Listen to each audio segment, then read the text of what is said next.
Peut-être faites-vous partie des 600 000 Français qui souffrent sans le savoir d'intolérance au gluten, connue aussi sous le nom de maladie cœliaque. Mais quels sont les symptômes de cette pathologie très embarrassante au quotidien? Et comment s'effectue le diagnostic de la maladie cœliaque? Les réponses du professeur Bruno Bonaz, gastro-entérologue. Alors les symptômes de la maladie cœliaque sont très variés.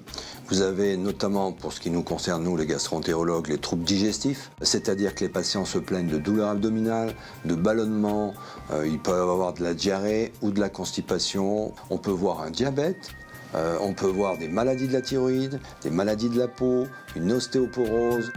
Alors, le diagnostic de la maladie cœliaque se fait à la fois par une prise de sang. On fait en complément, tout du moins chez l'adulte, on fait une endoscopie et on va faire des prélèvements de la partie initiale de l'intestin grêle qui est accessible à l'endoscopie, qui s'appelle le duodénum.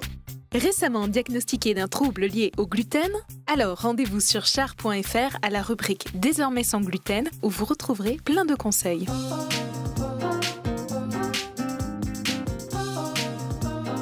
Comment s'organiser pour bien manger sans gluten au quotidien? Les réponses d'Elisabeth Cadieux, diététicienne nutritionniste. Ce qu'il faut savoir, c'est que pour la personne qui doit avoir un régime sans gluten, c'est que beaucoup de produits sont naturellement sans gluten. Donc on va adapter son alimentation déjà en fonction de ses habitudes de vie.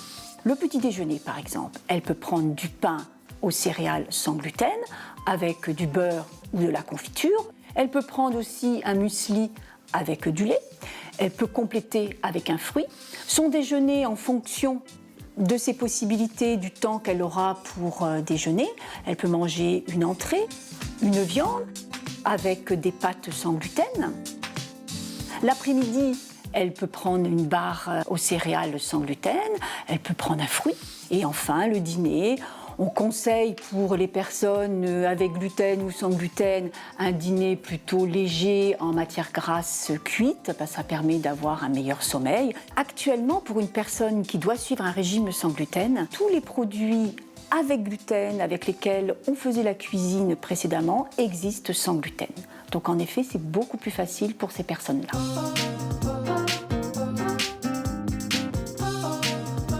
Alerte rouge, des amis débarquent à la maison à l'improviste et vous voulez une recette simple et rapide et sans gluten évidemment. Que diriez-vous d'un bon plat de pâtes au dés de saumon?